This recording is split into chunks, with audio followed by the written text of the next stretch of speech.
امیر فیصل صاحب اور مغل اجالا صاحبہ، تو میں آگے ہوں. جب بھی آپ تیار ہو تو پھر کوشچن آنسر شروع کر دیتے ہیں. السلام علیکم ورحمۃ اللہ وبرکاتہ to all dear group members of pure discussion group. ہم آج ایک بار پھر سے محترم زاہد خان صاحب کا دلی طور پر استقبال کرتے ہیں، ان کو ویلکم کہتے ہیں، اور پروگرام مینیجر مغل میم سے یہ اپیل کی جاتی ہے کہ وہ شروعات کے سوال و جواب وہ کریں. شکریہ. جزاک. السلام علیکم ورحمۃ اللہ وبرکاتہ. جی میں آغاز کرتی ہوں. مختلف قسم کی نوعیت کے سوالات آتے رہتے ہیں. آج کا سوال بھی پہلا ہی سوال جو ہے وہ شاید لوگوں کو عجیب لگے، لیکن بہرحال ایک ممبر نے بھیجا ہے. محترم زاہد خان صاحب، ٹرانسجینڈرز یعنی خواجہ سراؤں کے بارے میں کسی مذہبی کتاب میں کوئی حکم یا ذکر نہیں ملتا، اس کی کیا وجہ ہے؟ ان کو اللہ تعالیٰ نے ایسا کیوں پیدا کیا؟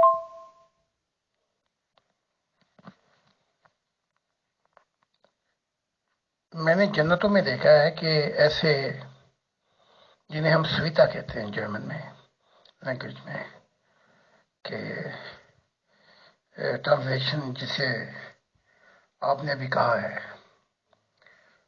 تو ایسی مخلوق بھی میں نے دیکھی ہے.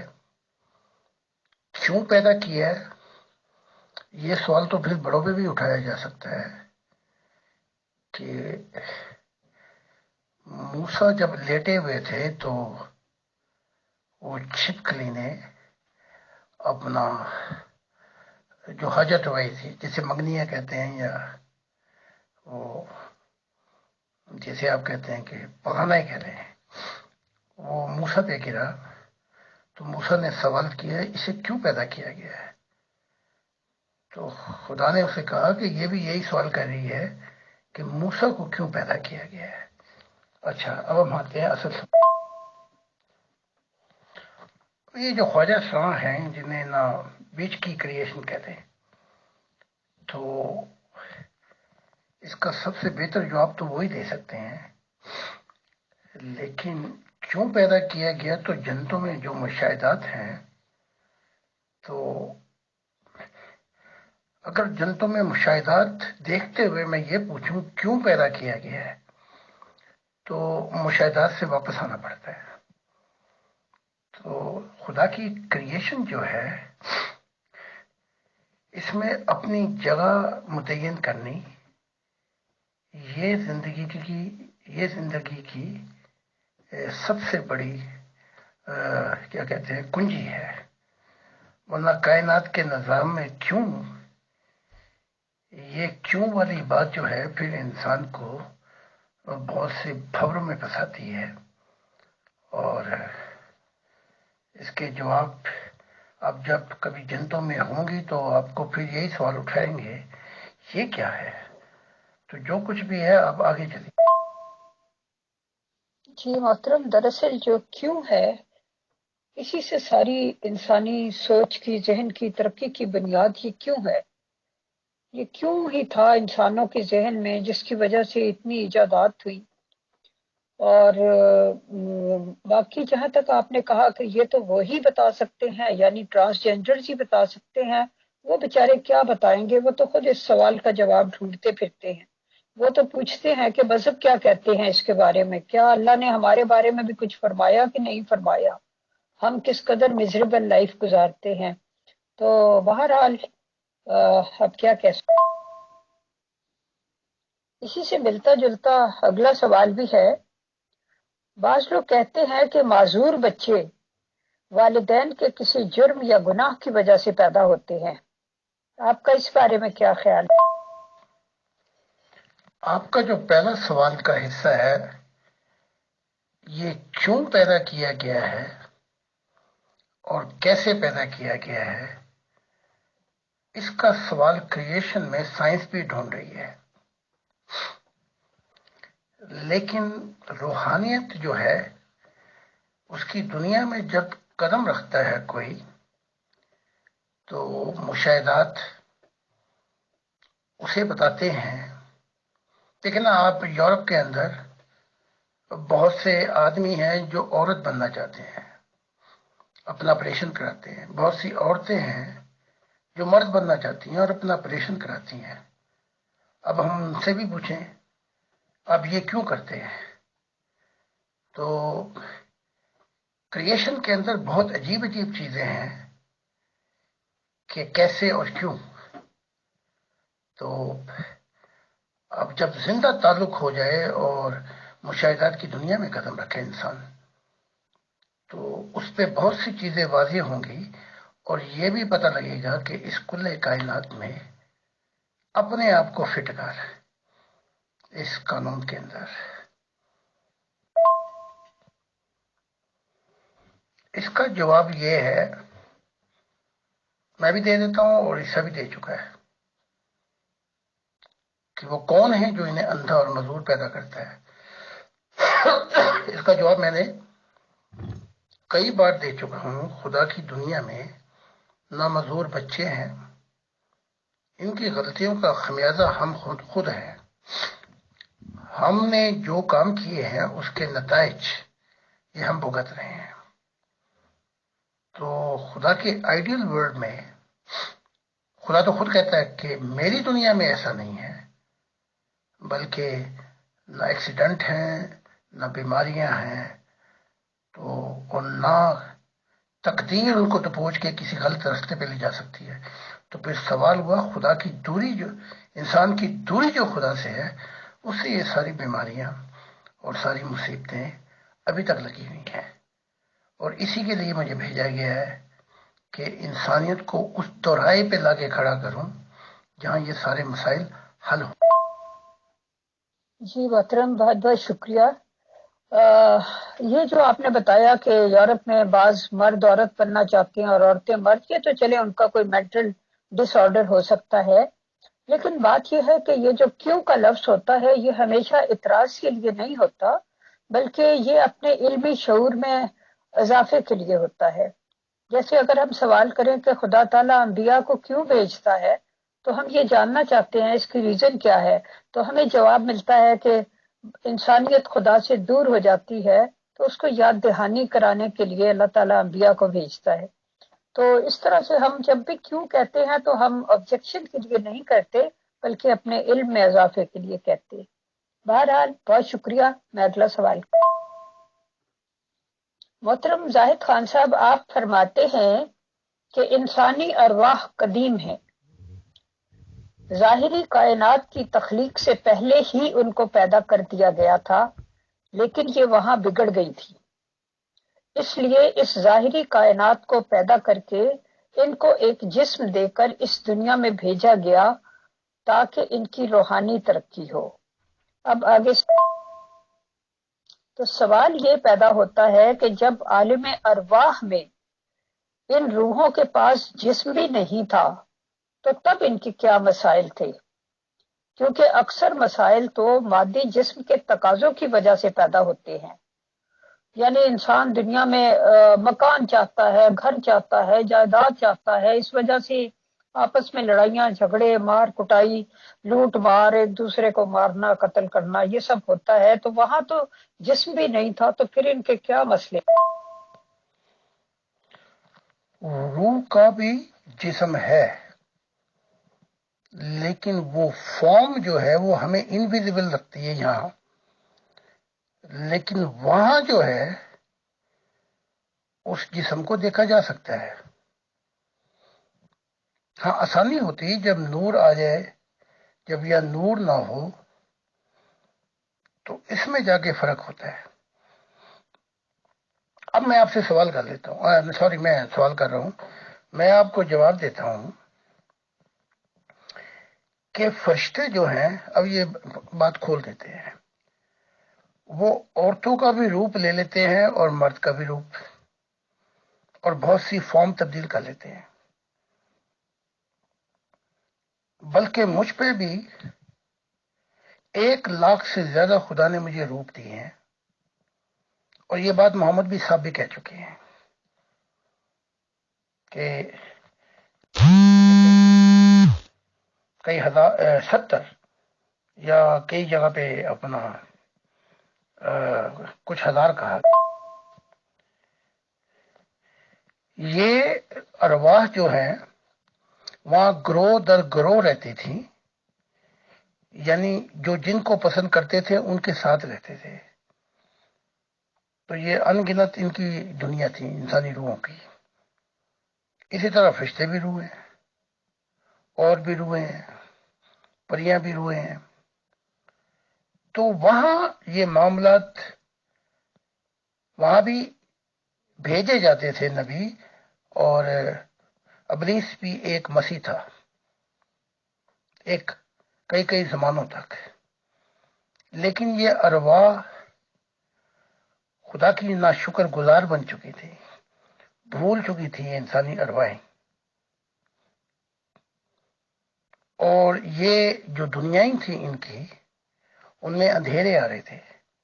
تب خدا نے ان کی بھلائی کے لیے چاہا کہ ان کے ساتھ ایسا کرے، ظاہری کائنات میں پیدا کرے، یادداشت جائے، تاکہ جلدی سے یہ خدا کی طرف آ جائے. نیت یہ تھی، موٹیویشن. جی محترم، اگلا سوال یہ ہے کہ آپ نے بعض جگہ فرمایا کہ ابلیس نے چاہا کہ خدا کی ضرورت کو ہی ختم کر دیا جائے. اس کا کیا مطلب ہے؟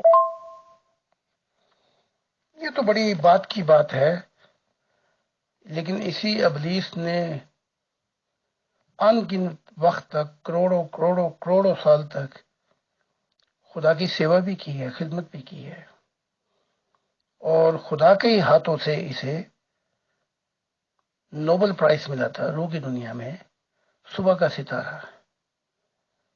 تو ایک اور بھی اس کا حصہ ہے اس کی زندگی کا. جہاں پہ گڑبڑ ہوتی ہے وہ انسانی مخلوق کی وجہ سے ہوتی ہے، کیونکہ جب کروڑوں اربوں سال اور نہ جانے کتنا وقت گزر گیا اور یہ ارواح ٹھیک نہیں ہوئی، تو وہاں پہ جا کے اس نے کہا کہ یہ بڑے ناشکر گزار ہیں، اور خدا سے یہی سنتا رہا کہ گیو اینڈ forget، کہ تو لگا رہے، ایک نہ ایک دن یہ ہدایت پا جائیں گے.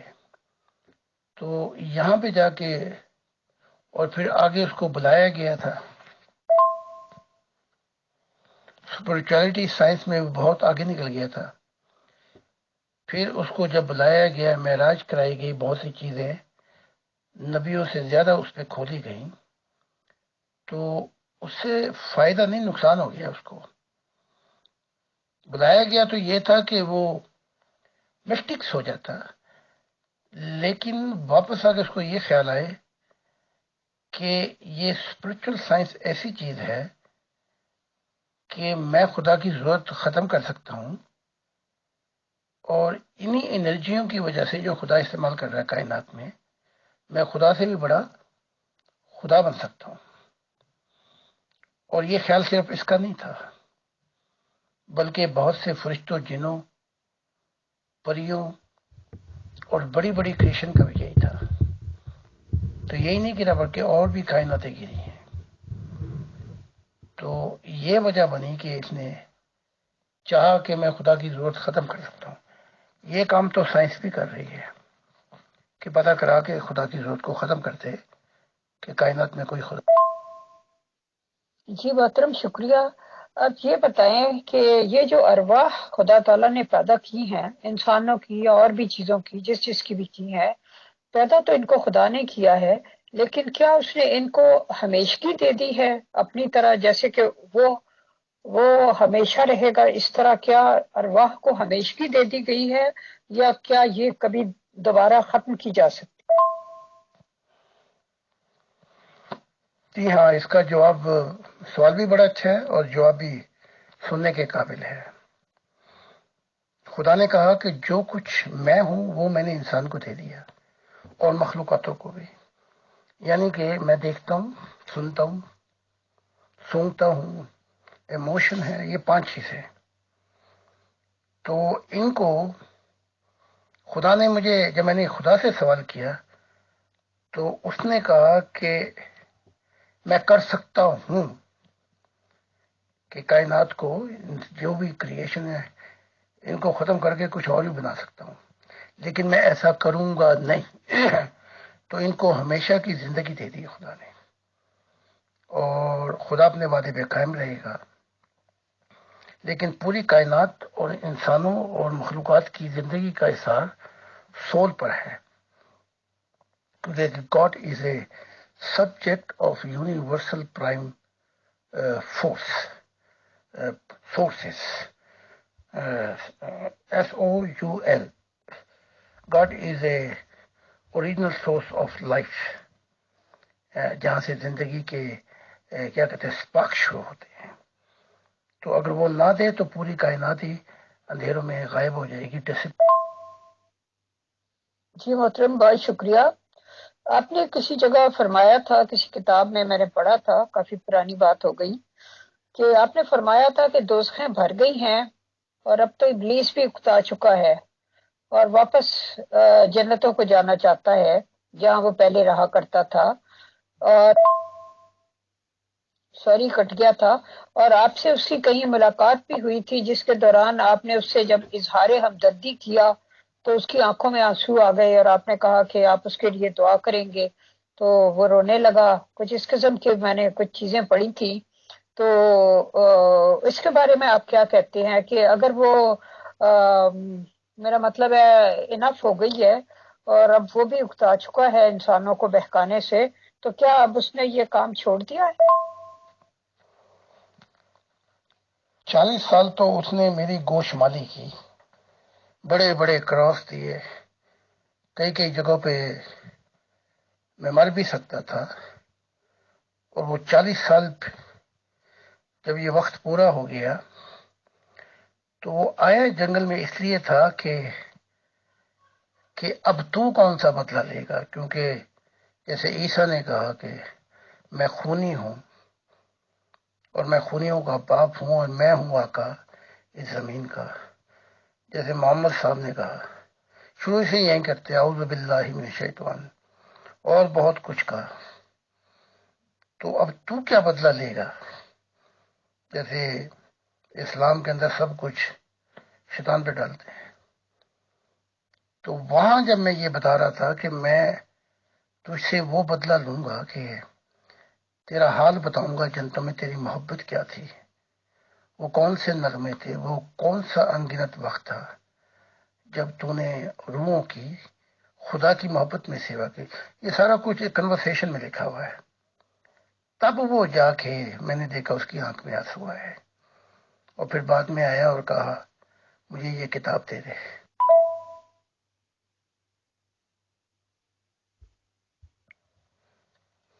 دوست کے بھرنے سے مراد یہ ہے کہ اگر صبح کا بھٹکا ہوا شام کو واپس آ جائے تو کہتے چلو دیر آئے درست آئے۔ اس کے متعلق عیسیٰ کہانی بھی بیان کرتے ہیں، 2 بیٹے تھے، ایک گھر میں ہی رہا، ساری عیاش، ساری جو ضرورتیں تھیں اور جو بھی سہولتیں تھیں وہ پائیں، اور ایک بیٹا چلا گیا تھا، وہ سب کچھ اپنا حصہ تباہ کر کے خرچ کر کے اس نے کہا کہ میں باپ کے پاس جاؤں تو وہ مجھے دھتکارے گا نہیں۔ تو جب وہ واپس گیا تو باپ نے اس کے لیے بڑے ضیافت تیار کی، بڑا کچھ تیار کیا، مہمانوں کو بلایا، تو پہلا بیٹے کا منہ بن گیا۔ تو باپ نے کہا تو ہمیشہ میرے پاس ہوتا ہے، یہ صبح کا بھٹکا آج آیا ہے تو میں نے اس خوشی کے لیے۔ تو دوست کے بھرنے سے مراد یہ ہے کہ وہ وقت آ گیا کہ انسانیت مڑے، کیونکہ دوست کے کانسیپٹ نہیں تھی۔ تو اب دوست کے یہاں سے لوگ دوستوں میں نہیں جائیں گے، جب زمین خدا والوں کی ہو جائے گی تو یہاں سے ایک ڈکا تو یہ خدا کی توحید کا تو وہ آج بھی اقرار کرتا ہے، اور جہاں سے معاملات بگڑے ہیں، ایک ارواح کی وجہ سے اور دوسری اس کی دماغی گروتھ تو بہت زیادہ تھی، لیکن دل کی گروتھ جو ہے وہ کم تھی۔ اگر وہ محبت الہی میں شکر اور سہو اور بقا کے عالموں سے نکل جاتی تو پھر تو سوال ہی نہیں پیدا ہوتا تھا۔ پھر دل غالب آ جاتا سوچ پر. تو اس لیے تو میں بار بار تعلیمات دیتا ہوں کہ جسم کیا ہے، دماغ کیا ہے، شعور کیا ہے، ضمیر کیا ہے، دل کیا ہے، روح کیا ہے، تاکہ انسان سمجھے، پہلے ریلائز کریں کہ ان کے اندر جو اپنی چابیاں ہیں وہ ان کو ہی بلا بیٹھے ہیں اور زنگ لگ چکے. جی محترم، میں معافی چاہتی ہوں، میں ذرا زیادہ باریکی میں جانے کی عادت ہے. پہلی بات تو یہ کہ آپ نے فرمایا کہ اس نے کہا کہ یہ کتاب اپنی مجھے دے دے، تو کیا وہ پڑھنا لکھنا جانتا ہے؟ اور دوسرا سوال یہ ہے کہ کیا اس نے اب لوگوں کو بہکانا چھوڑ دیا ہے؟ اور تیسرا یہ ہے کہ اس کا مطلب ہے کہ کیا اب اعوذ باللہ پڑھنے کی ضرورت نہیں رہی؟ اس کی جو روحانی گروتھ ہے دماغی، اور جو اس کی اسپرچل گروتھ ہے،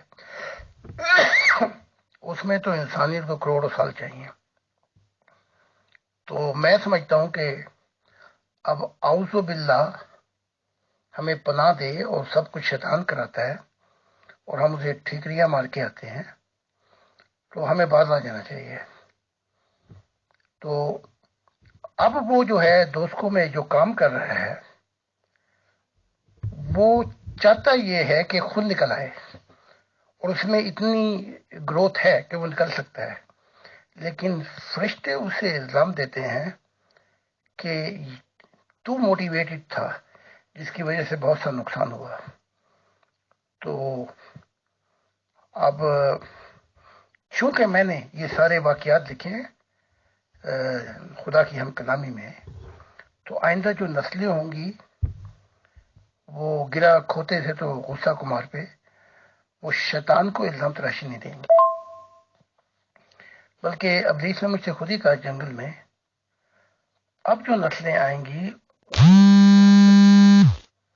رحم کے جذبات ہوں گے، اور بلکہ یہ دیکھیں گے، پہلے وہ اپنے آپ کو دیکھیں گے کہ ان سے کیا کیا شیطانیت ہوئی. تو اب میرے لیے آسانی پیدا ہو جائیں گی، اور پھر یہ جب دنیا خدا کی ہو جائے گی تو یہاں سے ٹکر لگ گیا تو پھر دوست کی رہ جائیں گی. تو ان کو پھر آہستہ آہستہ دوستوں سے درمیانی دنیا، درمیانی سے آگے لانے میں آسانی ہو جائے گی. تو وہ چھوڑ بیٹھا ہے دوسروں کو پنگے دینا، بلکہ کام کر رہا ہے. اسی لیے تو وہ ہم کلامی میں نے بتایا ہے، وہ چاہتا ہے کہ اندھیروں سے نکل کے نور کی طرف چلا جائے. اب اس کی جو یادداشتیں ہیں، اس کو جو میں نے جو کچھ مشاہدات میں نے لکھے ہیں، اب اسے امید ہوئی ہے. امید کے بغیر انسان اور کوئی مخلوق کچھ بھی نہیں ہے. جی محترم، بہت بہت شکریہ اتنی ڈیٹیل سے بتانے کا. اور اگلا سوال یہ ہے کہ آپ اکثر فرماتے ہیں کہ اگر یہ دنیا خدائے واحد کی آئیڈیالوجی پر اکٹھی نہ ہوئی، یعنی ون فیملی ورلڈ نہ بنی، تو ایک نیوکلیئر وار انسانوں کو صفحہ ہستی سے مٹا دے گی. یعنی یا تو خدا تعالیٰ کی بادشاہت آ جائے گی یا دنیا کی صف لپیٹ دی جائے گی. تو زیادہ امکان کس بات کا ہے؟ خدا کی ذات تو ہسٹری میں ہمیشہ 95% اپنی ذمہ داری پوری کرتی آئی ہے، اور فرشتے بھی. وہ 5% جو انسان کی ذمہ داری ہے، وہ ایلیمنٹ بڑے نیسیسری، ضروری ہیں کہ خدا کی بادشاہت آئے. تو ایک طرف تو اٹامک وار کا خطرہ ہے، لیکن میں وہ بات پہ یقین رکھتا ہوں جو خدا کہتا ہے. خدا نے مجھ سے کہا کہ جس دوروں سے تو گزرا اور جو کچھ تو نے میری بات مانی،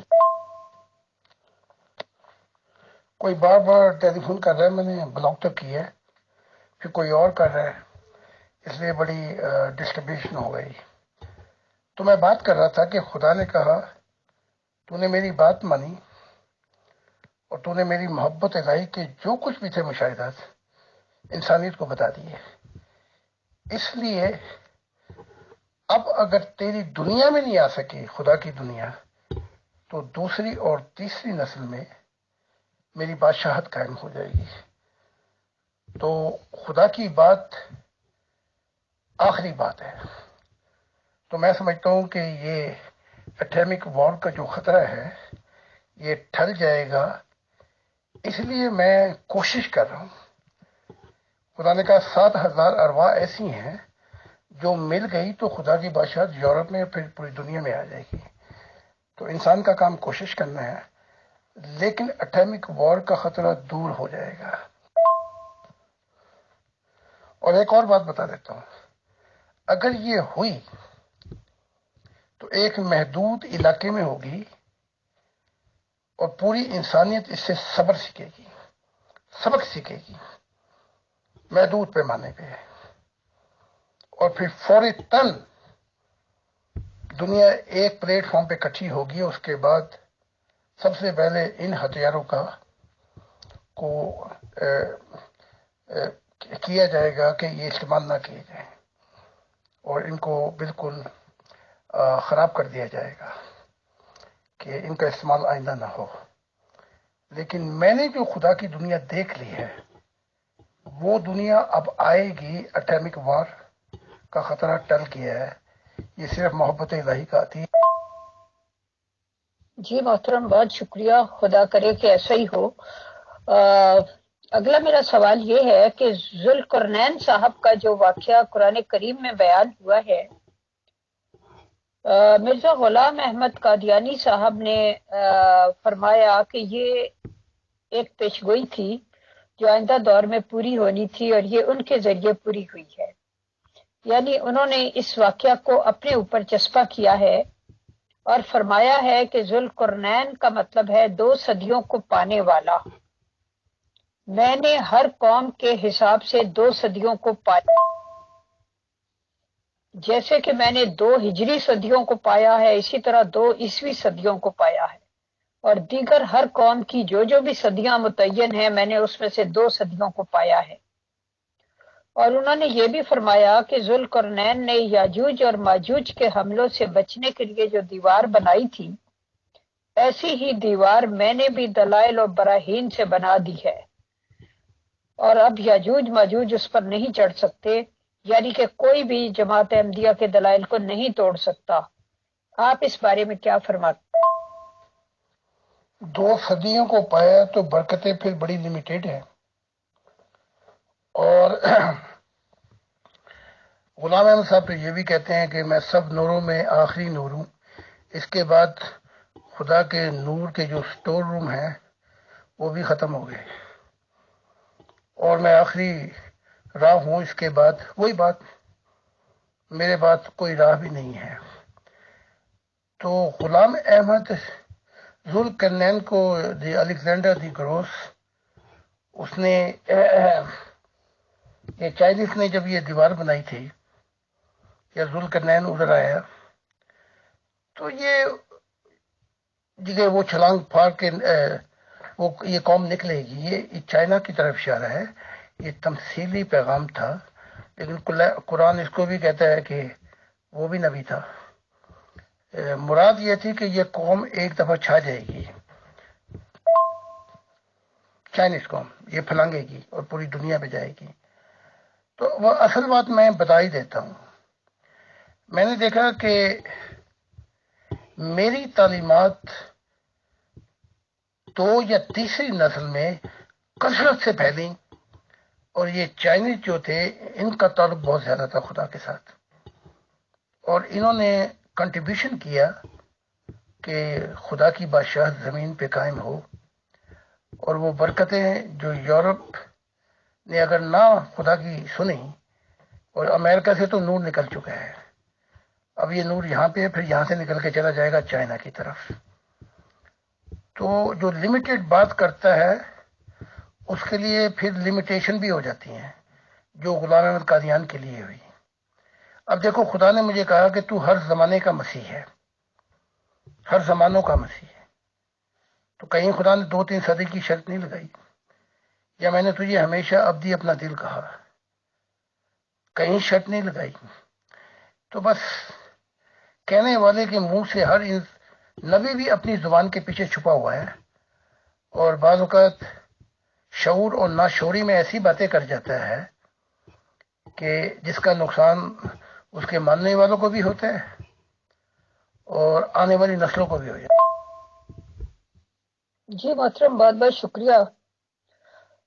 ایک احمدی خاتون سے میری ملاقات ہوئی تھی۔ انہوں نے مجھے بتایا کہ میں نے اپنی والدہ مرحومہ کو خواب میں دیکھا، تو میں نے اپنی والدہ سے پوچھا کہ جنت میں کون لوگ زیادہ ہیں، تو والدہ نے کہا کہ احمدی لوگ سب سے زیادہ ہیں، اس کے بعد اہل حدیث ہیں کیونکہ وہ بدعت نہیں کرتے، اور یہ کہ جنت میں لاؤڈ سپیکر لگے ہوئے ہیں جن پر لوگوں کو ان کے گناہوں کی یاد دہانی کروائی جاتی ہے، جن گناہوں کو وہ دنیا میں کر کے آئے تھے اور اب بھول گئے ہیں۔ آپ اس بارے میں کیا فرماتے ہیں؟ کیا ایسا کوئی سین ہے وہاں؟ ایسا کوئی سین نہیں ہے، یہ کسی ملاؤں کی جنت میں چلی گئی ہے جہاں 24 گھنٹے مولوی چیختے رہتے ہیں۔ جنتوں کا اس چیز سے کیا تعلق ہے؟ اور پھر یہ کہ سب سے زیادہ احمدی اور سب سے زیادہ اہل حدیث ہیں، اس نے خدا کی رحمت اور خدا کی فراخ دلی پر لمیٹیشن کر دی۔ دنیا میں اور بھی بہت ہے۔ اگر آپ نے یہ سوال کر ہی دیا ہے تو میں نے تو جنتوں میں کوئی احمدی نہیں دیکھا، نہ عیسائی دیکھا، نہ مسلمان دیکھے۔ وہاں جاتی ایسی فطرت کی روحیں ہیں جو خدا کے ہو گئے۔ وہاں کا پہلا ایڈریس ہی یہی ہے کہ جو خدا کے لیے بروکن ہارٹ اور انسانیت کے لیے سب کچھ کر گئے۔ ان میں نے پہلے بھی بتایا تھا، ہر مذہب میں سے سادھو بھی ہیں، سنت بھی ہیں، گرو بھی ہیں، وہ نہیں جو انکار کرتے ہیں، اصل گرو رمیش بھی ہیں، صوفیت بھی ہے۔ ان میں سے کوئی ایک کا دکا روح جو ہے یہ صدیوں میں نکل جاتی ہے۔ باقی اتنی نہ بڑھا پاکی دامن کی حقائق کو۔ جیسے وہ ایک عربی بدھو آیا، انہیں زور سے کہا، اے اللہ محمد پر اور مجھ پر اپنی رحمتیں اور برکتیں کہیے اور ہمیں معاف کر کے آگے جانے دیجیے۔ اس نے یہ الفاظ کہے، بس محمد پہ یا مجھ پہ۔ تو محمد نبی نے اس کی بات کو سن کے کہا، اس نے خدا کی فراخ دلی رحمت کو محدود کر دیا۔ تو ایسے کام عجیب سے کر دیں کہ احمدی تھے یا وہ تھے یا اہل حدیث، وہاں تو وہ جاتا ہے، اس کا ایڈریس ہی ہے، میں نے آپ کو بتا دیا ہے، جو خدا کے لیے اپنا دل توڑ چکا ہو اور انسانیت کو فیض دیتا ہوا روحانیت کا، اور پوری دل و جان سے جو کچھ ہو سکتا تھا کیا ہو، وہ کہیں اکا دکا روئے صدیوں میں پہنچتی ہیں۔ جی محترم، آخر میں دو چھوٹے چھوٹے سوال کروں گی کیونکہ ہمارے پروگرام کا دورانیہ 1 گھنٹہ تھا، وہ آلموسٹ ہو چکا ہے۔ ایک سوال تو یہ ہے کہ مسلمان گھرانوں میں جب بچہ پیدا ہوتا ہے تو اس کے کان میں اذان دی جاتی ہے، تو اس کی کیا حکمت ہے؟ بس ایک، اب کیا کہوں، محمد صاحب یہ بھی تو کہتے ہیں کہ کان میں پیشاب بھی کیا جاتا ہے، شیطان کرتا ہے۔ ایک ٹریڈیشنز ہیں جو مذہبی ٹریڈیشن ہے، اور پھر اگلی جگہ پہ یہ بھی کہا جاتا ہے کہ ہر انسان مسلمان کی فطرت پہ پیدا ہوتا ہے، فطرت پہ، اسلام کی فطرت پہ، اور سب سے زیادہ جو بگڑے ہوئے ہیں وہ مسلمان ہی ہیں، یہ اسلامی، جن سے دنیا تنگ آئی ہوئی ہے۔ 1500 سال پہلے تو اوروں سے خون خرابے کرتے ہیں، اگر تھوڑے سے وہ بیچارے اپنی جگہوں کو روک دیں تو پھر آپس میں لڑتے ہیں، اور یہ حال ہو گیا ہے کہ 1500 سال تک ابھی تک کوئی راہ دکھائی نہیں دیتی کہ یہ کب سر سے تن جدا ہونے کی جو یہ پالیسی ہے اس سے باز آ جائیں گے۔ تو ٹریڈیشنیں ہیں، تو اگر دیتے تو دیتے رہیں، لیکن یہ کہ جب وہ تھوڑا سا بڑے ہوتے ہیں تو وہ بدماش یا شیطان بنا دیتے ہیں، ان کو تھوڑی سی ایجوکیشن بھی دیا کرے معرفت الہی کی، تاکہ وہ اچھے انسان۔ محترم، آخری سوال سے پہلے ایک اور سوال پیدا ہو گیا، وہ یہ کہ آپ نے کہا کہ شیطان کان میں پیشاب کر دیتا ہے، وہ بھی ظاہر ہے ایسے ہی ایک بات ہی ہے، لیکن کیا یہ جو غیر مرئی مخلوق ہوتی ہے، شیطان یا فرشتے وغیرہ، ان کی بھی انسانوں کی طرح کوئی حوائج ضروریہ ہوتی ہے؟ ہوتی ہیں، لیکن آپ کے قرآن سے ہی سمجھاتے ہیں پھر وہ یہ کہ جب فیصلے کا دن پہنچا تو ابلیس نے کہا میرا ان پہ کوئی زور نہیں تھا، میں نے انہیں بلایا اور یہ ویلنگلی خدا خود خوشی سے یہ میری طرف آ گئے، تو میرا زور تو تیرا تھا، اس نے خدا کو کہا۔ تو مسئلہ یہ ہے کہ کسی چیز پر بھی کوئی مخلوق حاوی نہیں ہو سکتی جب تک آپ اس کو بیسس نہ دیں۔ دیکھنا ایک جہاز اتر رہا ہے، برائی کا خیال، آپ اس کو ہوائی اڈے پہ اترنے کی اجازت نہ دیں تو وہ کیسے اترے گا؟ تو جو خیال آتا ہے اگر آپ اس کو بلاک کر دیں، اس خیال کو، برے خیال کو، اور اس کے متعلق زیادہ پالش نہ کریں، تو وہ خیال جو ہے وہ ایکشن، اس کے نتائج نہیں آئیں گے۔ تو ایسی بہت سی باتیں۔ فرق یہ ہے کہ جب روح میں نور آ جاتا ہے تو ان حاجتوں سے کی ضرورت نہیں رہتی۔ مثال کے طور پہ اس دنیا میں پانی اور خوراک بڑی ضروری ہے۔ وہ جو معرفت الہی کا زندگی کا پانی ہے وہ پینے کے بعد آپ پیاسے نہیں رہتے۔ ہاں، اگر آپ کی روح چائے پینا پانی تو اس پہ منحصر ہے، یا پھل کھانا چاہے تو وہ ٹیسٹ میں آ جائے گا، لیکن یہ نہیں کہ ان کے بغیر زندہ ہی نہیں رہا جا سکتا۔ اور نور میں جتنی شدت ہوگی اس کی حاجتیں جو ہیں، جو جیسے دنیائی میں ہیں یا اندھیروں میں یا دوزخوں میں، وہ نہیں ہوں گی، اور بلکہ اگر ٹیسٹ بھی کرے تو وہ اس کے لیے حاجت کی کوئی ضرورت نہیں۔ مطلب میرا خیال میں اپنا سوال صحیح طرح سے ایکسپلین نہیں کر سکی، کلیئر نہیں کر سکی۔ میرا یہ مطلب تھا جیسے واش روم وغیرہ جانے کی ضرورت ہوتی ہے یا اور کوئی ضرورت اس قسم کی، جیسے آپ نے بتایا کہ جو ابلیس ہے اس کے بیوی بچے بھی ہیں، تو ظاہر ہے کہ بیوی بچے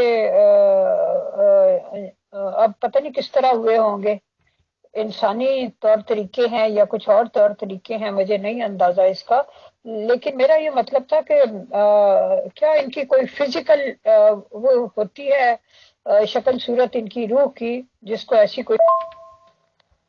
جی، روح کی شکل و صورت بھی ہے، اندھیروں میں حاجت کی بھی ضرورت ہے، اور اعلیٰ جنتوں میں جیسے میں نے پہلے بھی بتایا تھا، یہاں جب آدمی عورت کے ساتھ ہوتا ہے تو جسم جو ہے یہ آخری لمیٹیشن ہے، لمیٹیڈ آ جاتی ہے، لیکن جنتوں میں نور آپس میں ملتے ہیں تو وہ ہزاروں بلکہ لاکھوں گنا زیادہ لذت ہے۔ تو ان کے بھی وہ چیزیں ہیں جن سے وہ سب کچھ کرتے ہیں، لیکن جنتوں میں حاجت ہوا، جیسے باتھ روم جانا، یہاں جانا، وہاں جانا، اس کی ضرورت پیش نہیں آتی۔ دوزخوں میں اس کی ضرورت پیش آتی ہے۔ روح جب نور نہ ہو، کالی ہو، تو وہاں دوزخوں میں نے ٹوائلٹیں بھی دیکھی، عالم برزخ میں بھی یہ حال دیکھا میں نے، لیکن جو روح جو ہے وہ نور کی طرف آتی ہے تو یہ حاجت جو ہے کھانے پینے کی، یہ جو سی ہیں، اس کے لیے حاجت روائی کے لیے ٹوائلٹ وغیرہ کی ضرورت نہیں ہوتی۔ جیسے میں نے پہلے بھی بتایا تھا کہ آپ نے دنیا میں ایک شہد کا چمچہ لیا منہ میں اور ذائقے کا پتہ لگا، جنتوں کے اندر آپ نے تھوڑا سا خیال کیا اور وہ ٹیسٹ جو ہے شہد کا وہ آپ کے منہ میں آ جائے گا۔ تو ان کے بھی وہ ہیں، یعنی کہ بچے، وہ بھی آپس میں سوئے، لیکن وہاں نور کے معاملات تھے۔ تو ہر مخلوقات اب بھی جن جن دنیاوں میں ہیں، یہ ہر مخلوقات کے پاس ہے، یہ جو کہتے ہیں شادی کے بعد جو معاملات ہوتے ہیں آدمی اور جی محترم، اس کے بارے میں کئی سوال آ رہے ہیں ذہن میں، لیکن نیکسٹ سیشن میں اس وقت میں ایک ممبر کا آخری سوال پوچھوں گی آج کا۔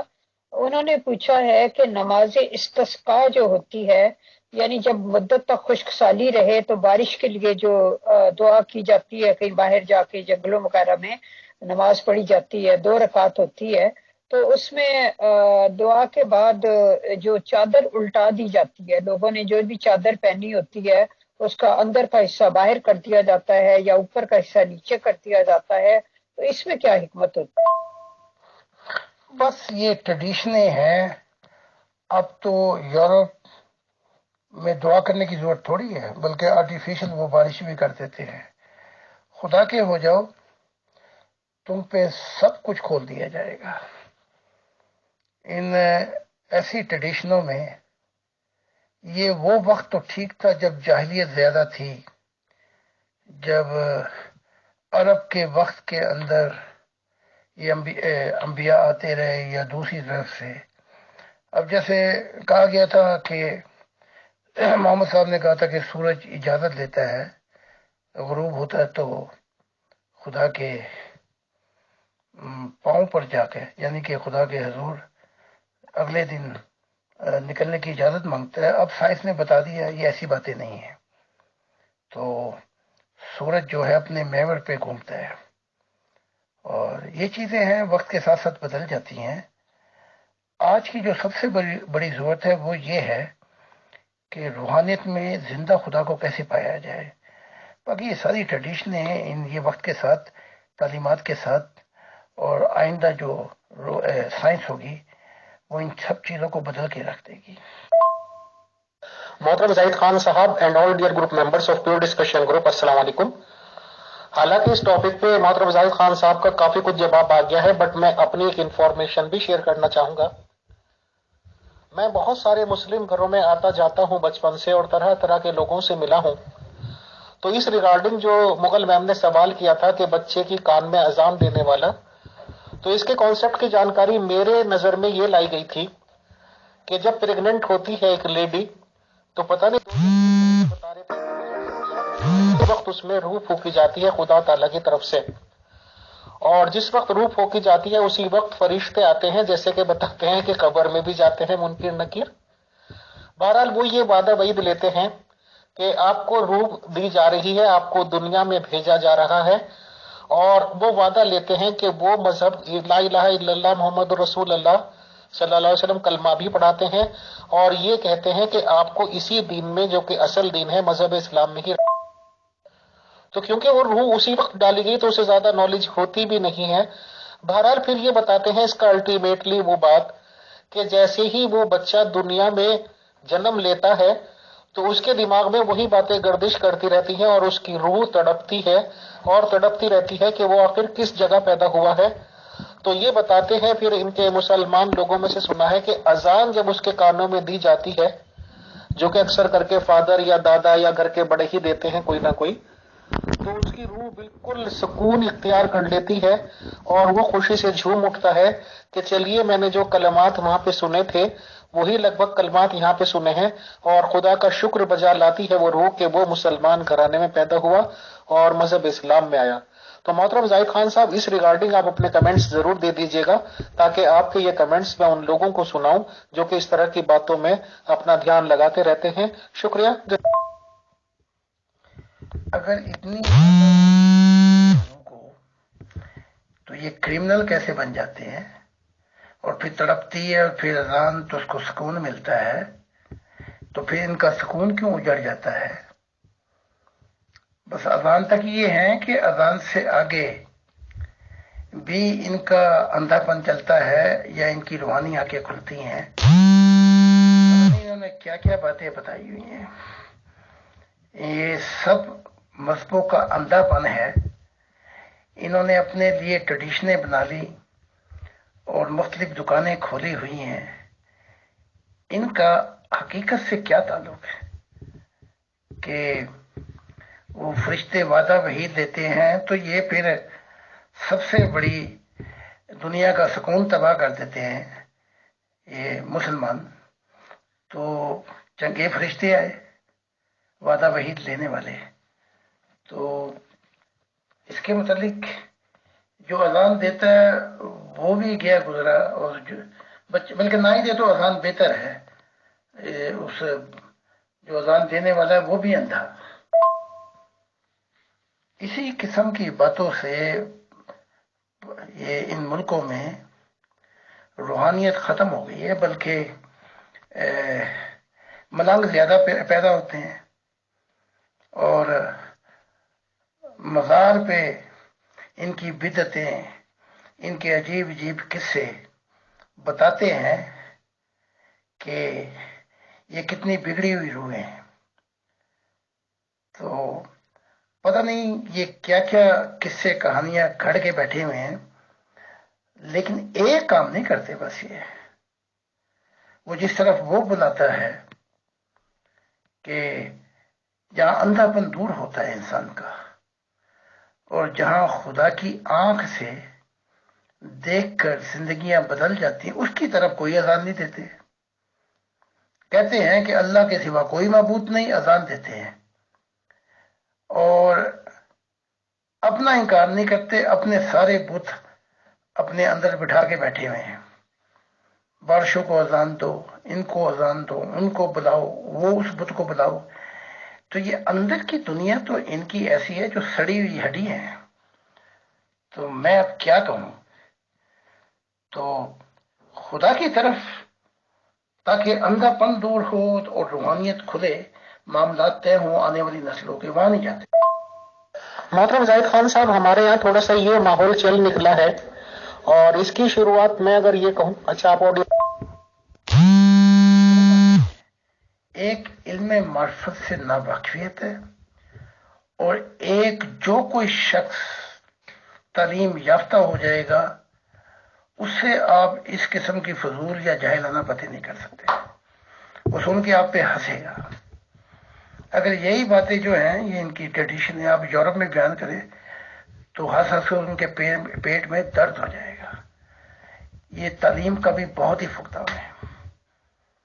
آپ ظاہری تعلیم بھی چاہیے اور معرفت کی تعلیم بھی چاہیے، علم، تاکہ یہ جاہلانہ پن اور یہ جاہلوں کی دنیا سے یہ جو ٹولہ ہے اس سے نجات ملے. اصل میں سر میں ایک بات اور شارٹلی آپ سے ڈسکلوز بھی کر دوں، لوگ بھی سن لیں گے، ممبرز کافی سن رہے ہیں، کہ اکثر کر کے جو مسلم اکثریت کالونیز ہوتی ہیں اس میں مسجدیں بھی بنی ہوتی ہیں، اور آج کل میں معافی کے ساتھ کہنا چاہتا ہوں کہ ہر ایک ہی لوگ اپنے 1.5 اینٹ کی مسجد الگ بنا کے بیٹھ جاتے ہیں.